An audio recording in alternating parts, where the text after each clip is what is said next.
E já há algum tempo eu tenho trago as minhas falas muito pautadas nas mensagens de Jesus Cristo, nas mensagens que estão no Novo Testamento. E o Emmanuel, ele tem pelo menos 4 obras, junto com o Chico Xavier, nas quais ele traz textos que ele destrincha ali cada versículo do Novo Testamento, explicando as mensagens de Cristo, trazendo uma linguagem mais contemporânea para aquela época que o Chico codificou as obras dele com Emmanuel, com André Luiz e com tantos outros. E nessas 4 obras, o André Luiz, o Emmanuel, ele até faz uma observação no início, dizendo, olha, não é tão aconselhável a gente picotar frases no meio de um contexto e vir explicando.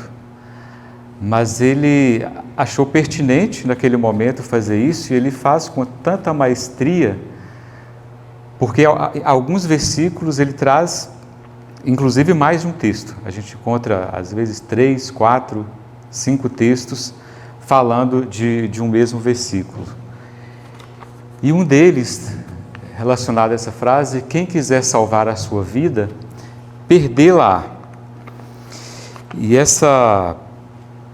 para a gente que faz uma contextualização mais contemporânea na sociedade brasileira de estudos espíritas, nós inclusive evitamos utilizar essa palavra salvar, porque com o avanço do conhecimento filosófico, do conhecimento científico e principalmente do entendimento religioso espírita, é uma frase que não soa tão mais adequada. E o irmão Grimm, que é um dos espíritos que nos intuem nessa casa, ele, como filólogo, um dos organizadores da língua alemã, ele tem muito cuidado com as palavras.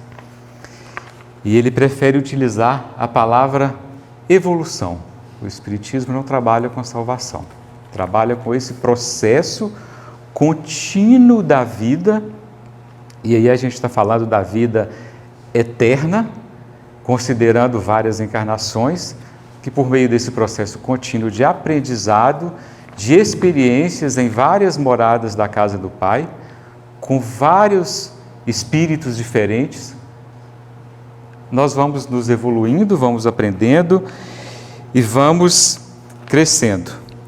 E é por isso que hoje nós vamos tentar entender essa mensagem, quem quiser salvar a sua vida, perdê-la, mas no sentido de evolução.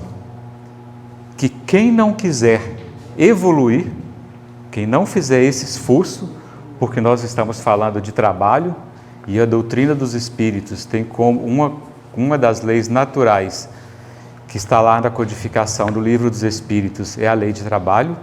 Quando nós fugirmos desse trabalho de evoluir, nós estaremos perdendo a nossa vida. E essa frase, ela está no mesmo contexto que Cristo diz, tome a sua cruz e siga-me, que também é outra expressão que a gente tenta evitar na casa espírita, é essa expressão cruz. Porque a cruz, ela transmite aquela imagem de algo muito pesado, de algo muito sacrificante, que praticamente nos leva à exaustão. E a doutrina, ela nos chama a atenção para falarmos das mensagens de Cristo em uma forma não de cruz, não de carregar esse peso, mas de pensar em Cristo como exemplo. Não vamos pensar em Cristo carregando uma cruz, Cristo sendo crucificado, mas vamos pensar nas obras de Cristo. Ele dedicou uma encarnação de 33 anos, principalmente os últimos 3 anos dessa encarnação, andando por vilarejos, principalmente com aquelas pessoas que estavam mais à margem das sociedades, mostrando para eles, por meio do exemplo, da força do exemplo, a dignificação daquelas pessoas, como elas poderiam caminhar por uma vida mais digna.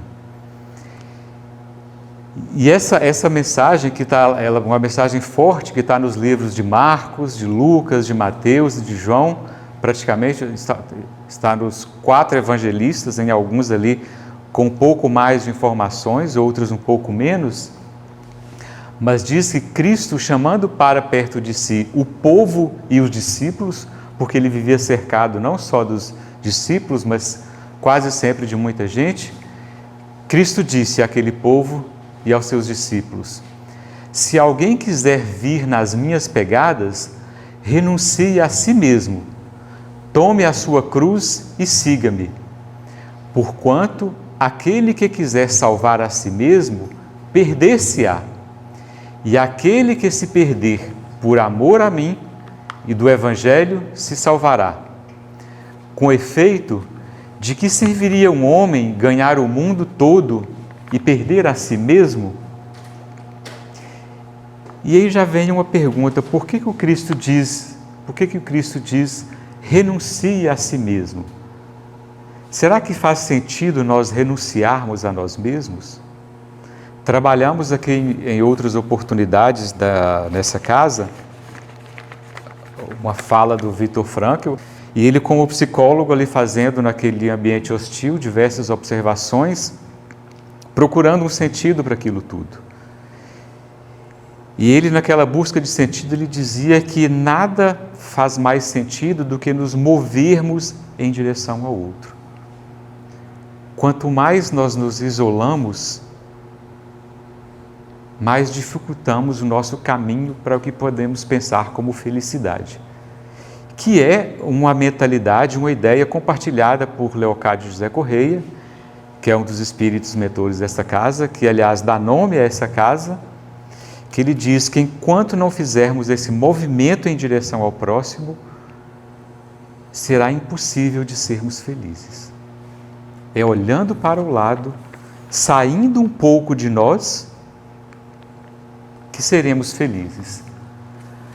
Mas não nesse sentido exatamente de renunciarmos a nós mesmos, porque nós precisamos conhecer nós mesmos, fazer leituras de contextos, entendermos quem somos para conseguirmos olhar para o lado e conseguirmos ver a realidade do outro.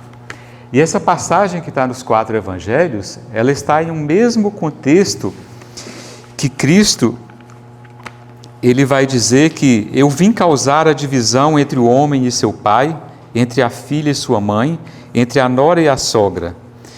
E Cristo reitera: quem ama seu pai e sua mãe mais do que a mim, não é digno de mim. Quem ama seu filho e sua filha mais do que a mim, não é digno de mim. Quem não toma a sua cruz e vem após mim nas minhas pegadas, não é digno de mim. Mas aí a gente tem que pensar numa série de condições, como essas frases foram escritas, como elas chegaram até o momento de serem codificadas no Novo Testamento. Porque foram muito tempo depois de Cristo que os evangelistas começaram a codificar e organizar essas ideias. E felizmente depois disso vieram outros estudiosos da Bíblia, e mesmo estudiosos não espíritas, e vieram também depois Allan Kardec codificando a doutrina dos espíritos, Chico Xavier trazendo mais explicações, e muitos outros também trazendo mais explicações, nos ensinando o porquê dessas palavras e o que elas exatamente queriam dizer. Esse renunciar a si mesmo, ele está mais ligado a um sentido de aqueles que não renunciarem à satisfação dos seus próprios desejos, presos ali a um egoísmo, à vaidade, aquilo que satisfaz somente a si mesmo. Aquele que não faz esse esforço para sair da sua vaidade, para sair do seu egoísmo, talvez esteja perdendo a si mesmo, perdendo a compreensão de si mesmo. E talvez gaste ali uma encarnação, 2, 3 ou mais, buscando essa compreensão. Isso me fez lembrar, porque durante muito tempo se pensou nessas mensagens aquele que não se negar a si mesmo e me seguir não é digno de mim, de como se fôssemos todos nós obrigatoriamente, do dia para a noite, sem preparo algum, sair pelas ruas, pelas casas das pessoas, levando as mensagens de Cristo, quando às vezes sequer introduzimos essas mensagens em nós. Cristo disse e os Espíritos, todos que vieram depois dele, reiteraram: acima de qualquer coisa, o que vale é o exemplo. E por isso as mensagens de Cristo são tão vivas até hoje, porque Ele veio nos ensinar pelo exemplo. E a gente sabe que foi um exemplo duro. A vida de Cristo não foi nada fácil, assim como não foi fácil a dos apóstolos que estavam lá com Ele, de todos que vieram depois, do Paulo inclusive, um dos maiores codificadores da mensagem cristã, que só teve contato com Cristo depois que Cristo desencarnou. Mas temos ali que essas mensagens e que essas jornadas não foram nada fáceis. Estudando, eu lembrei de certa vez uma pessoa que se aproximou de mim, dizendo que ela, depois de longos anos, afastada de vários colegas que estudaram ensino fundamental, a turma resolveu se encontrar e cada um contando a sua história. Alguns tinham um pouco de contato ainda, mas a maioria não tinha mais contato entre si, mas conseguiram reunir um grande número. E ela me disse que sentiu olhares para ela e questionamentos. Puxa, mas você, que era uma das pessoas mais ativas daquela turma, você não entrou em uma faculdade? Não conseguiu fazer uma graduação?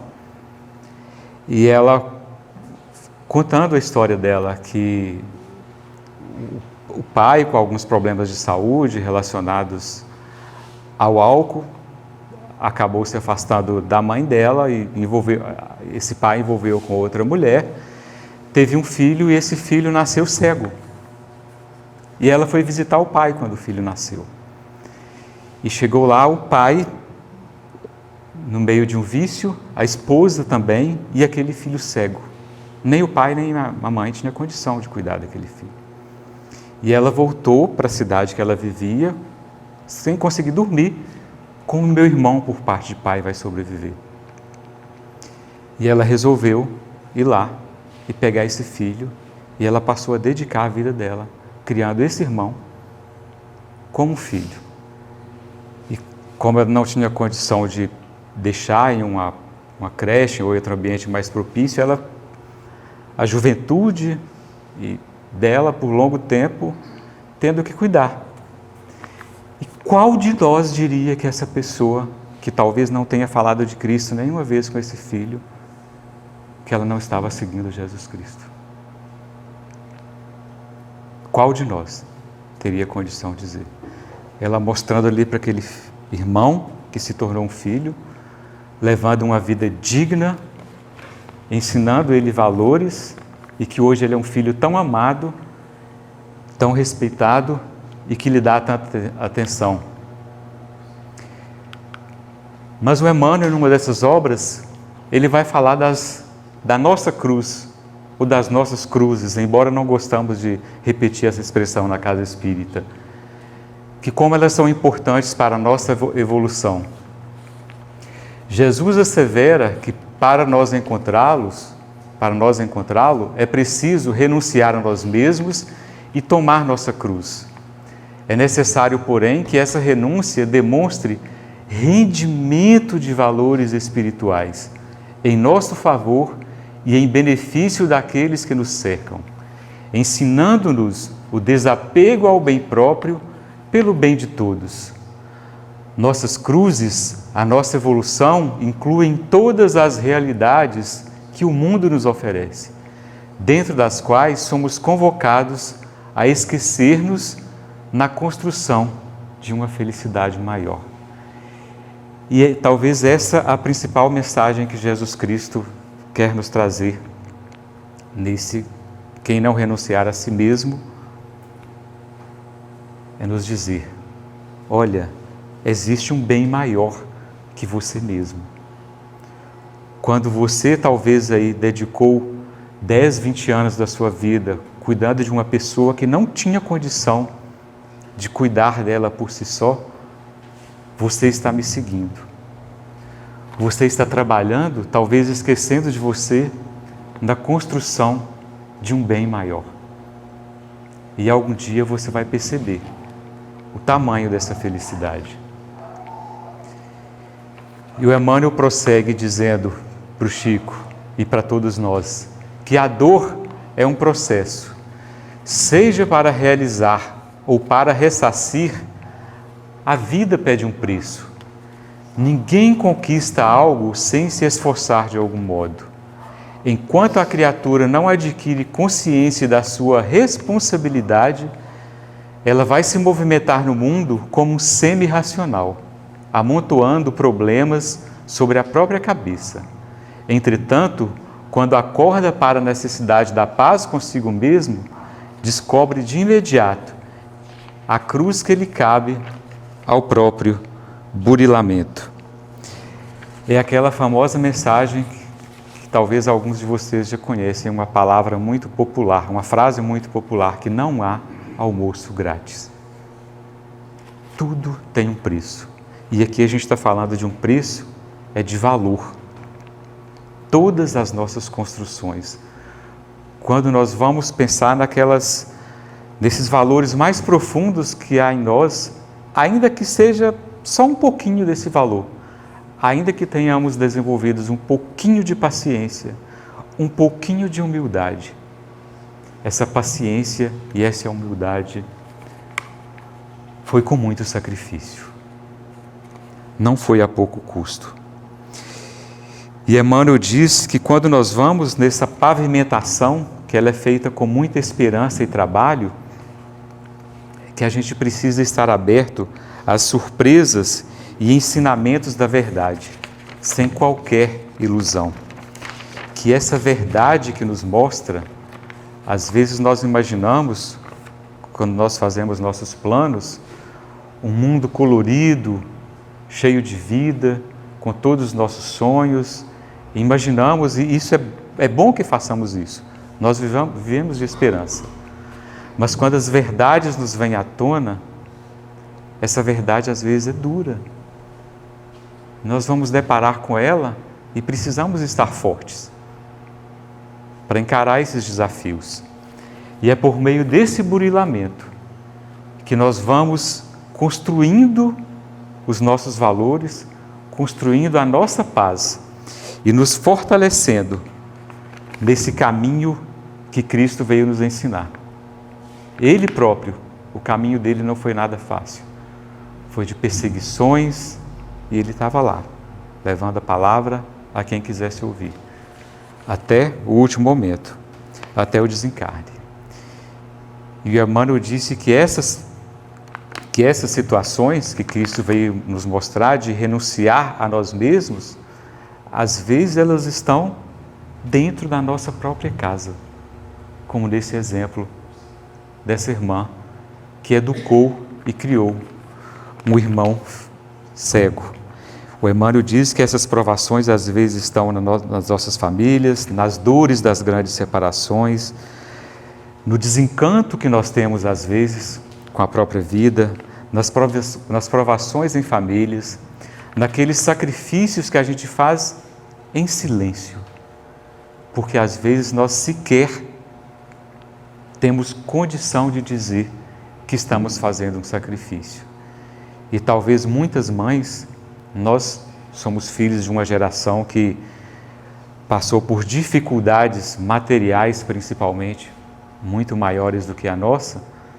Talvez nós nunca tenhamos perguntado para as nossas mães principalmente, quantas vezes elas deixou de alimentar para colocar o pão em nossa boca. São dessas simples provações, essas simples experiências tão fortes que Jesus Cristo vem falar, renunciar a si mesmo por um bem maior. E por isso que todo conforto, esse conforto tanto no sentido material quanto no sentido moral, Porque quando nós aprendemos um pouco mais sobre paciência, sobre humildade, sobre respeito, sobre tolerância, sobre amor ao próximo, todas essas construções, elas foram feitas com muito trabalho. Mas quando nós percebemos que nós temos um pouquinho mais de paciência, isso nos dá um certo conforto. Assim como nós deitamos num colchão mais confortável à noite, que é um objeto material, também nos dá conforto, quando nós exercitamos essas virtudes, percebemos esse conforto. E nós vamos perceber que esses exercícios, que o Evangelho chamam de cruz, ela é sempre do tamanho certo. E existe até um vídeo disponível no YouTube, que eu fiz um recorte aqui, mas que a história se resumindo, vocês podem perceber ali várias pessoas carregando uma cruz, aqui do lado esquerdo, cada uma carregando a sua cruz. Mas um desses irmãos, no meio do caminho, ele começa a achar que a cruz está carregada demais, e ele começa a cortar pedaços da cruz, para que ela fique menor e mais fácil de ser carregada. Mas quando ele chega num abismo, que ele tem que atravessar de um lado para o outro, e que precisa ali de uma ponte, de um objeto maior, aqueles que preservaram aquela cruz no tamanho adequado, eles conseguem fazer aquela travessia. E aquele que foi cortando, picotando ali para aquela tarefa ficar mais leve, ele se vê em desespero. E agora? O que eu vou fazer? E por isso os Espíritos nos chamam a atenção que não há pular etapas. O Espírito que nós somos encarnados é o mesmo Espírito que seremos depois de desencarnar. Só faremos uma transição de uma morada do Pai para outra morada. Então aproveitamos nessa encarnação para fazer o máximo de aprendizado que possamos fazer para que tenhamos esse conforto maior quando esses desafios chegarem. O irmão Leocádio ele nos diz que há aprendizados para o espírito que só a terra permite fazer, que nenhuma outra morada do Pai permite alguns aprendizados, que só aqui na terra é possível fazer. E às vezes nós ficamos uma encarnação inteira remoendo problemas, reclamando, sem permitir dar um passo adiante. Porque quando nós ficamos ali remoendo problemas, reclamando, parados, a gente estaciona. Temos dificuldade. Claro que nós somos fracos, nós somos humanos. Nós vamos fazer isso. Mas vamos tentar dar um passo adiante. Vamos tentar dar o tempo que o problema requer. Opa, já chorei o bastante, já chorei o suficiente. Vou dar um passo a mais para eu conseguir caminhar melhor. E por isso Emmanuel diz no livro Caminho, Verdade e Vida: não será justo querer alguém confortar-se sem se dar ao trabalho necessário. Muitos pedem amparo aos mensageiros do plano invisível, mas como recebê-lo se chegaram a abandonar-se ao sabor da primeira ventania que vai soprar no caminho? Às vezes o primeiro vento que vem encontrar a nós já estamos desistindo. O conforto espiritual não é como o pão do mundo que passa mecanicamente de mão em mão para saciar a fome do corpo. O conforto espiritual é como o sol, que é o mesmo para todos, penetrando, porém, somente nos lugares onde não se haja feito um reduto fechado para as sombras. Esse conforto espiritual é diferente do material. Dar o que muitos chamam de esmola material é a coisa mais fácil do mundo. Às vezes a gente para, e alguém nos para e pede uma ajuda, a gente dá R$1, R$2, nem olha para a cara daquela pessoa, nem observa o que está acontecendo ali. Isso é muito fácil. Mas dar um passo adiante, esse conforto moral, a tentar elevar aquela pessoa, trazer uma mensagem fraterna, isso às vezes nos custa muito. E provavelmente nos custa muito porque nós ainda não desenvolvemos essa fraternidade em nós. Porque se tivéssemos desenvolvido, talvez já estivéssemos fazendo algo. O Emmanuel diz que nós pedimos amparo aos mensageiros do plano invisível, mas como recebê-los se nós nos abandonamos a nós mesmos? O irmão Leocádio já nos disse algumas vezes que nós sempre estamos pedindo ajuda para os nossos irmãos desencarnados, inclusive para Jesus Cristo. E é natural que façamos.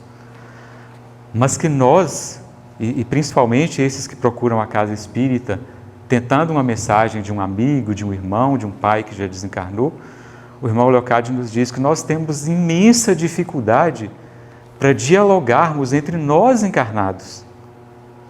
Imaginem conseguir uma mensagem de quem já desencarnou, que tem uma complexidade imensa para vir à Terra. Não é nada fácil para um irmão que já desencarnou vir aqui na Terra. Por isso esses irmãos que vêm, como Emmanuel, André Luiz, Marina Fidelis, Antônio Grimm, utilizaram Mauri Rodrigues da Cruz, Chico Xavier, Joana de Ângeles, trabalhando com Divaldo Franco. Eles fizeram trabalhos tão grandiosos. O Chico tem mais de 400 obras codificadas. O irmão Antônio Grimm, a cada ano, ele tem cadernos de psicofonia psicografados com Mauri Rodrigues da Cruz, que a gente lê, relê, volta, faz novas interpretações, assim como a gente faz com o Novo Testamento lá na Bíblia, para tentar compreender qual é a real mensagem que está nesse contexto. Ganhar o mundo e perder a si mesmo. O homem está sempre decidido a conquistar o mundo, mas nunca disposto a conquistar a si próprio para uma esfera mais elevada. Nesse falso conceito, subverte a ordem nas oportunidades de cada dia. Se Deus lhe concede bastante saúde física, costuma utilizá-la na aquisição da doença destruidora. Se consegue possibilidades financeiras, tenta tirar vantagens com interesses alheios. Quantas vezes nós sentimos aquele vazio, mas nós achamos que a solução para aquele vazio é comprar uma passagem e fazer uma viagem. É ir em uma loja e comprar uma roupa. Nós esquecemos de olhar para dentro de nós. Estamos tentando ali caminhar sempre para o mais fácil. Jesus não recomendou que a alma humana deva movimentar-se sem objetivos e aspirações de ganho. Salientou apenas que o ser humano necessita conhecer o que procura, que espécie de lucros almeja, a que fim se propõe as suas atividades terrestres. Claro que nós queremos um pouco mais de conforto, queremos uma água quente, queremos um chuveiro quentinho, queremos uma cama confortável, queremos um abraço amigo, queremos uma roupa bonita, queremos tomar um banho, ficar cheiroso, cheirosa. Queremos isso e é justo que queiramos. Mas e aquele tempo de olhar para dentro de nós? E talvez nós estamos espelhando as nossas escolas modernas. Se a gente retroagir, pelo menos ali até a década de 70, todas as escolas, elas ensinavam filosofia de vida. Estudava filosofia clássica, filosofia profunda. Voltava lá em Sócrates, em Platão, Aristóteles, desses grandes pensadores mais importantes, que eles trouxeram mensagens cristãs. Embora Sócrates e Platão vieram antes de Cristo, mas a mensagem que eles traziam é muito semelhante à mensagem que Cristo veio trazer. Era uma mensagem de valores humanos, essas mensagens da filosofia clássica. Mas à medida que o mundo foi se direcionando para um materialismo muito exacerbado, as escolas, elas foram para uma área muito técnica. A gente vai lá e vai entender as leis da física, regras matemáticas, regras de língua portuguesa, vai estudar a Revolução Francesa, Revolução Industrial, tantas outras revoluções, mas não paramos, por exemplo, para refletir sobre os valores da Revolução Francesa. Talvez os livros tragam ali quantas pessoas morreram, quem era o rei, quem patrocinou, quem não patrocinou, mas os principais valores de fraternidade, de igualdade, de liberdade, eles não são discutidos nas escolas com a profundidade que deveriam ser discutidas. E é essa profundidade que o Antônio Grimm, que é um dos espíritos que trabalham nessa casa, ele vem nos trazer e chamar a atenção para ela, para que façamos uma avaliação horizontal dos nossos valores, das nossas vidas, mas que façamos também uma avaliação vertical, que é essa avaliação mais profunda. É essa avaliação vertical que vai, principalmente, que vai nos fazer crescer.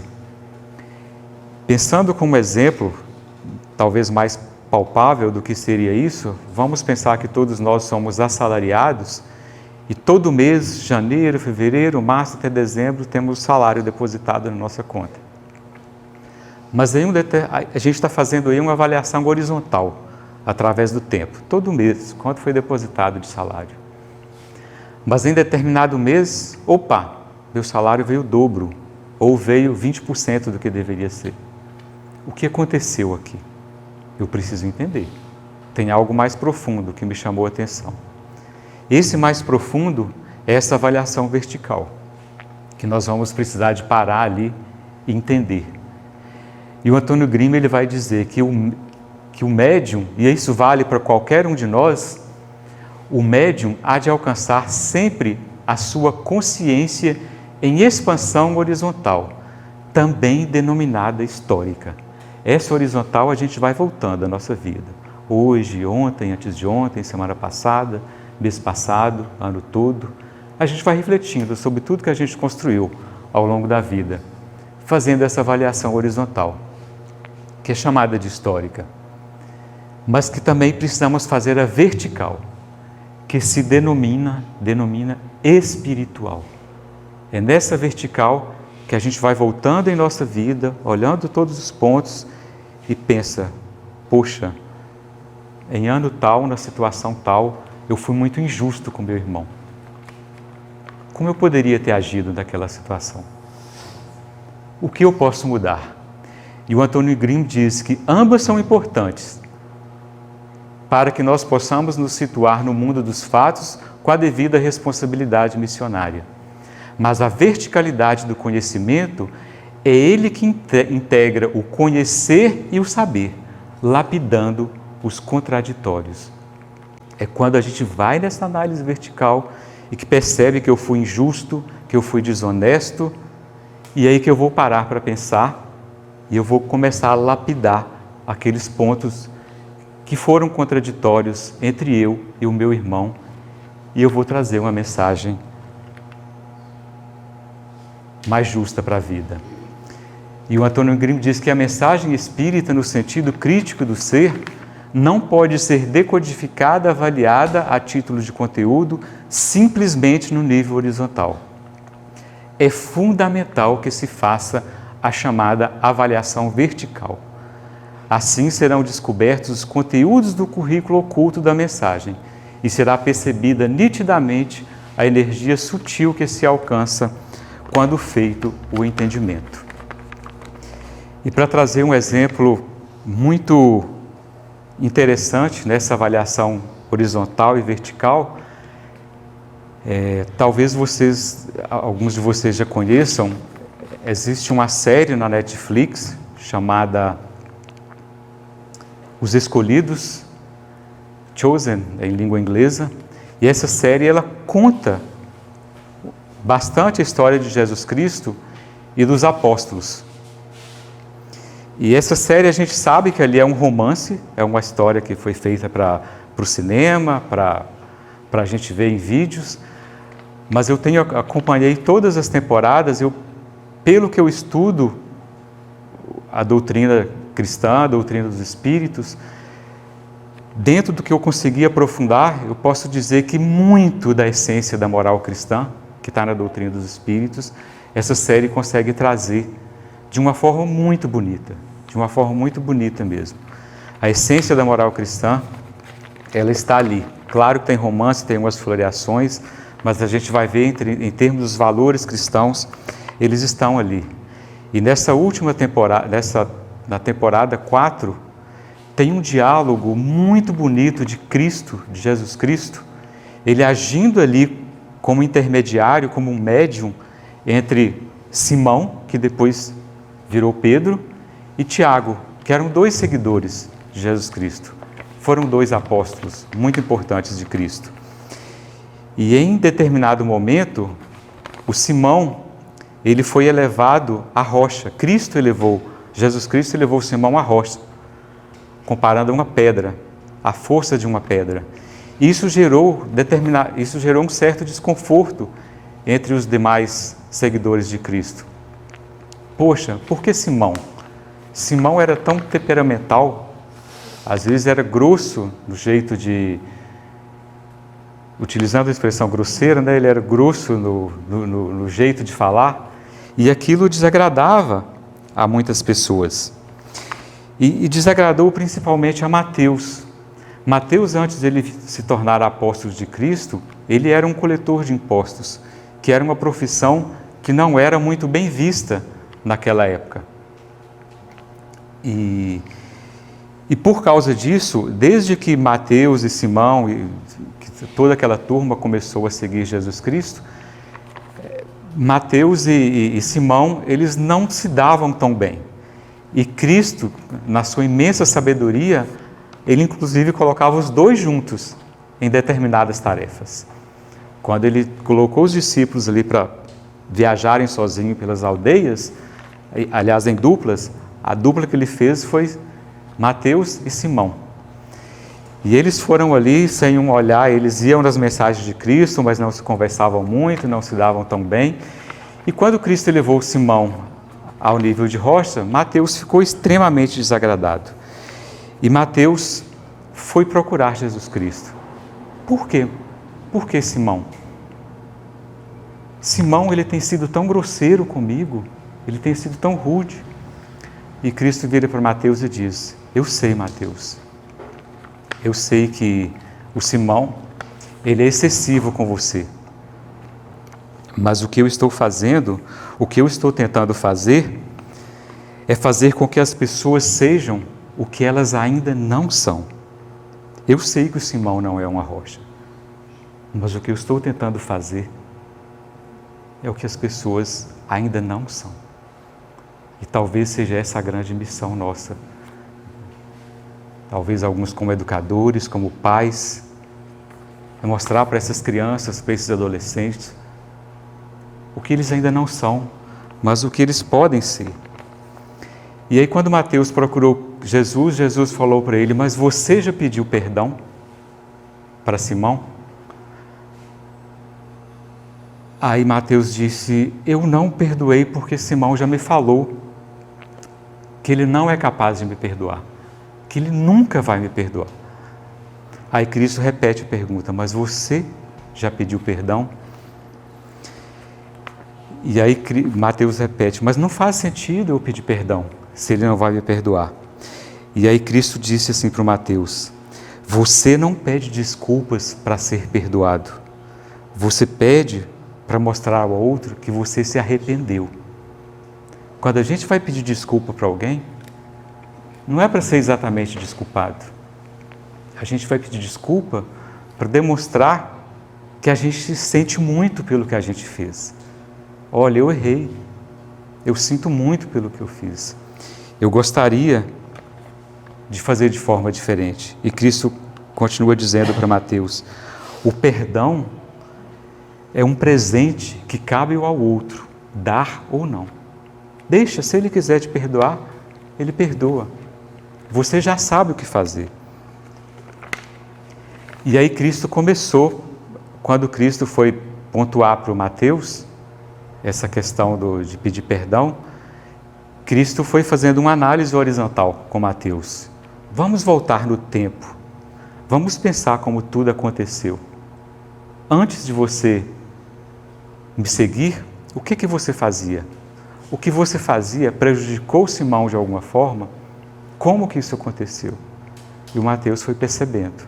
E o Mateus foi lá e pediu perdão, pediu desculpas para o Simão, que no primeiro momento virou a cara, não falou nada, continuou andando, e Mateus voltou todo decepcionado. Foi para o canto dele, todo decepcionado. E Cristo à noite foi descansar, à beira de uma fogueira antes de dormir. E Simão, extremamente incomodado com o pedido de desculpa de Mateus, não conseguiu dormir à noite. E ele, no meio da noite, foi procurar Jesus Cristo. E chega e pergunta, mas já não é hora de você estar dormindo? Aí o Cristo fala assim, você também, não é hora de você estar dormindo? Tem alguma coisa te incomodando? E aí Simão começa esse diálogo com Jesus Cristo. Mateus tinha pedido desculpa e Simão disse para Cristo, olha, o Senhor me elevou ao nível de rocha, mas eu sou humano. Eu ainda não tenho condição de perdoar Mateus. E aí Cristo fez o mesmo exercício horizontal, essa análise horizontal com Simão, voltando no tempo. E Simão começou a pontuar para Cristo todas aquelas vezes, tudo que Mateus já havia feito, que tinha prejudicado não só Simão, mas que tinha prejudicado todo aquele povo que vivia naquela região. A família de Simão, os amigos, aquela cidade inteira, aquela região inteira. E Simão foi pontuando e chegou a 7. Olha, pelo menos 7 vezes ele me prejudicou. Eu sou humano, eu não tenho condição de perdoar. E Cristo fala para ele, perdoa não só 7 vezes, perdoa 77 vezes. E 77 vezes, a tradução literal da Bíblia fala 77 vezes, mas significa ilimitadamente. Perdoa quantas vezes for preciso. E aí o Cristo faz uma análise vertical com Simão. Você lembra que Mateus estava praticamente colocando a sua vida em ruína? E no dia que estaria exatamente em ruína, que você teria que desfazer de tudo que você tinha, ia viver na rua, o que te aconteceu no dia seguinte? E aí o Simão voltou para dentro dele e lembrou que foi naquele dia que ele começou a seguir Jesus Cristo. Porque foi naquele dia que Jesus fez um milagre de aparecer uma quantidade imensa de peixes, que era só Simão pescando uma quantidade de peixes que era impossível, que seria impossível. E ele conseguiu pescar todos aqueles peixes e vender e conseguir quitar todas as dívidas que tinha. E aí ele fez essa análise vertical. E essa análise vertical que Cristo vem chamar para a gente. Olha, dentro da sua casa, dentro do seu trabalho, enquanto houver um fundinho ali de desavença, você não vai conseguir executar todo o potencial de amor que existe dentro de você. Todo o potencial de trabalho humano que existe dentro de você não vai se conseguir ser executado enquanto houver desavença. E às vezes a gente acha que já perdoamos, que já estamos todos ali, não temos nada demais com ninguém, mas uma simples ação de alguém que a gente teve algum problema no passado, nos traz um resquício daquele passado. Isso talvez signifique que a gente não conseguiu se livrar totalmente, não conseguiu se salvar e seguir a Cristo na integridade. E dentro da própria casa espírita, quando chegam irmãos dentro de algumas casas e que a gente às vezes reforça essa ideia de obsessão, que tem um espírito obsessor, aquele irmão chega já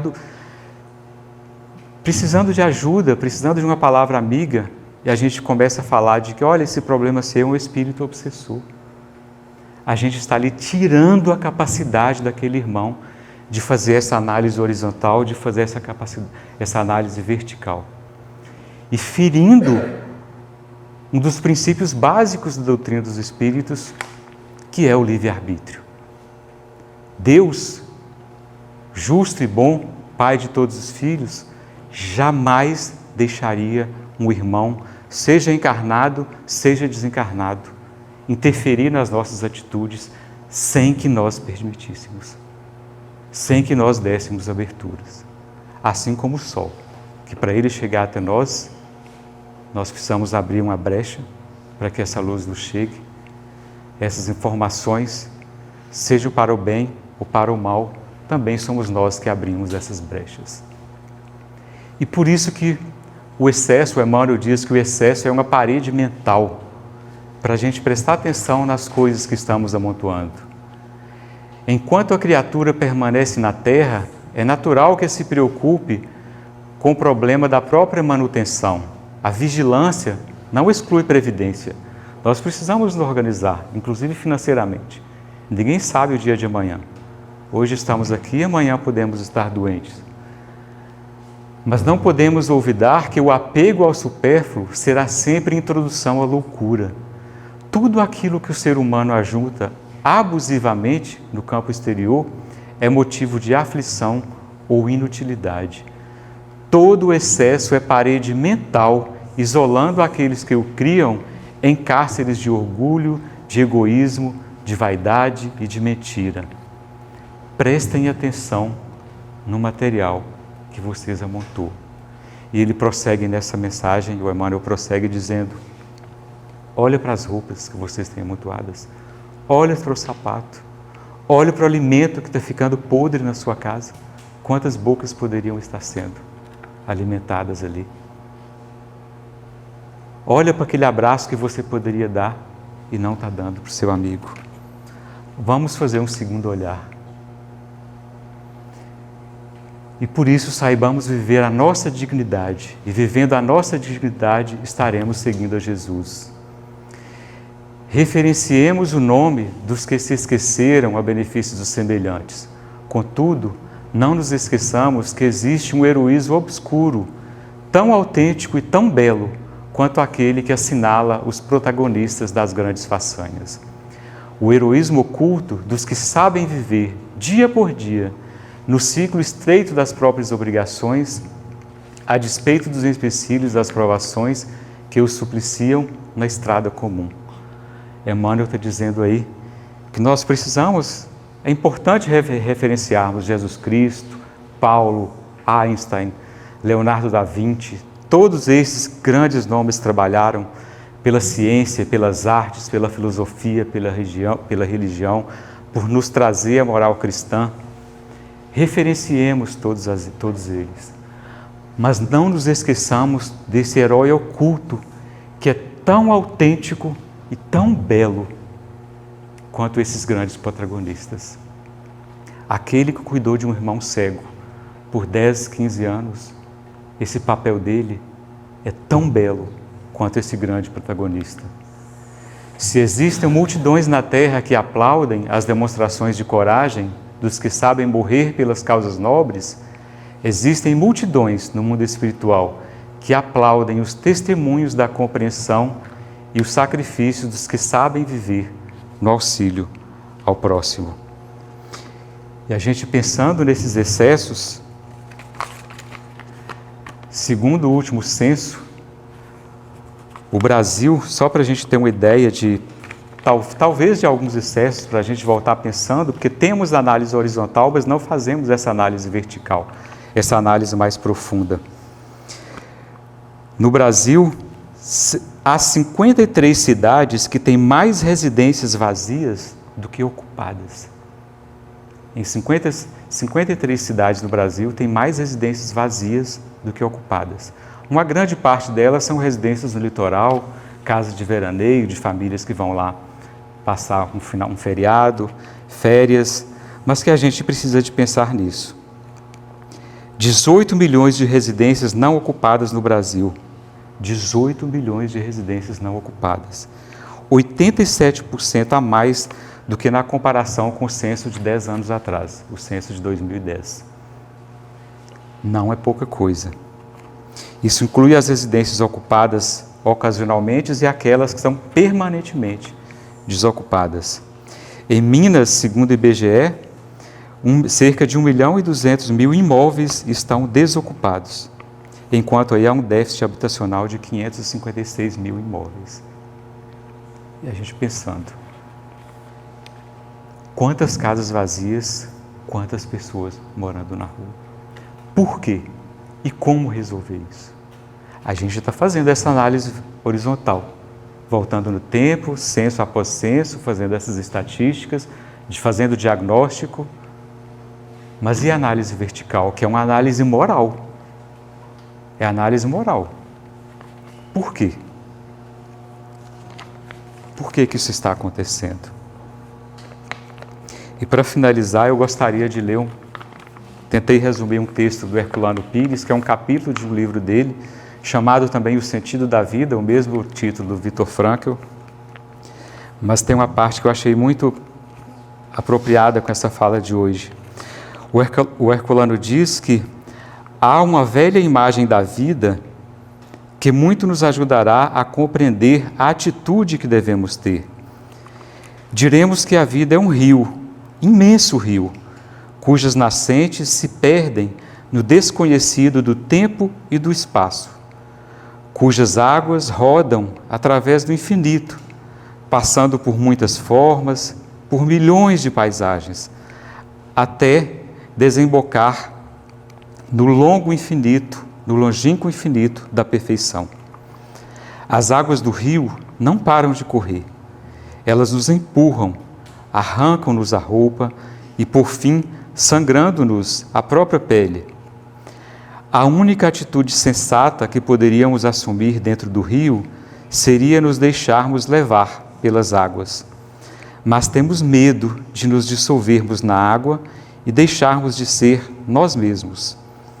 Estamos cheios de angústia, então, cheios de angústia, vamos nos agarrando em barrancos, em ramos, em troncos, etc. Mas é uma defesa desesperada, pois as águas são mais fortes do que nós. Entretanto, se compreendêssemos que as águas não são inimigas, pelo contrário, são o elemento em que vivemos, que seu impulso é benéfico, tudo se resolveria facilmente. Jesus está na posição de um grande nadador, ensinando-nos a nadar, a nos entregarmos às águas sem temor de perder a própria vida. Quanto mais nos apegamos às nossas ideias pessoais, aos nossos caprichos, aos sistemas, mais nos distanciamos do outro, mais nos afastamos da vida. Às vezes lutamos contra as águas da vida que nos querem levar para a libertação, e com isso aumentamos dores e sofrimentos. A vida é um fluxo. Deveríamos ter mente aberta, coração leve, prontos para caminhar para frente. O próprio Espiritismo não é um sistema rígido. A natureza é dinâmica, progressiva. E é com essa mensagem de Herculano que eu acho muito oportuna para a gente pensar que as águas da vida, pensar a vida como um rio que está correndo. E que a gente deveria acompanhar esse movimento da vida.